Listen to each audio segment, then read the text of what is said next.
कश्मीर अपनी पार्टी के सीनियर रहनुमा और सरवारी हल्के के इंचार्ज इम्तियाज परे ने हाजन में सड़क के कटाव से बेघर होने वाले अफराद की हालत पर इंतजामिया को सख्त तनकीद का निशाना बनाया है। उन्होंने मुतासरा खानदानों के लिए फौरी इमदादी इक़दामात और बेहतर रिहाइश की फराहमी पर जोर दिया।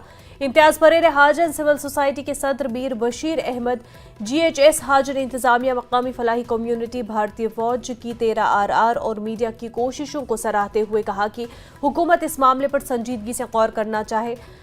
उन्होंने इल्जाम लगाया कि बेघर अफराद को जो रिहाइश फराहम की गई है वो बुनियादी सहूलियात से भी महरूम है। इम्तियाज परे ने हुकूमत से मुतालबा किया कि फौरी तौर पर कार्रवाई करे और मुतासरा खानदानों के लिए मुतबादल रिहाइश का बंदोबस्त करे।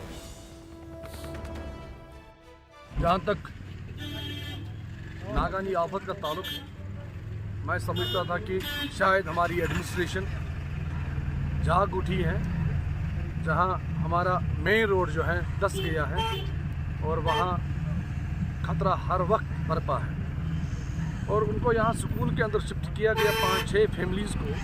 लेकिन जिस तरह की यहाँ पे इंतज़ाम होने चाहिए थे वो कहीं ना कहीं नाकस है।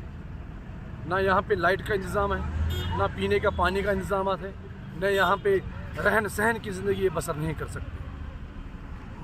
सर्दी का आयाम है और बर्फ़बारी हो रही है, बारिशें हो रही हैं, बेचारे दुखज़दा फैमिलीज़ हैं।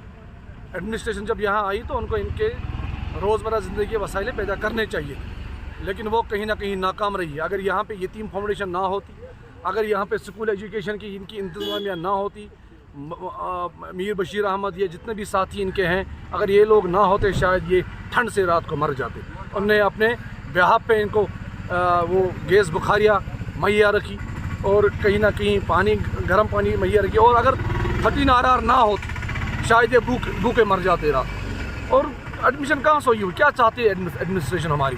वो चाहते कि ये लोग मर जाएं, वो चाहते कि हाजिर को हम बेसहारा होकर छोड़ देंगे।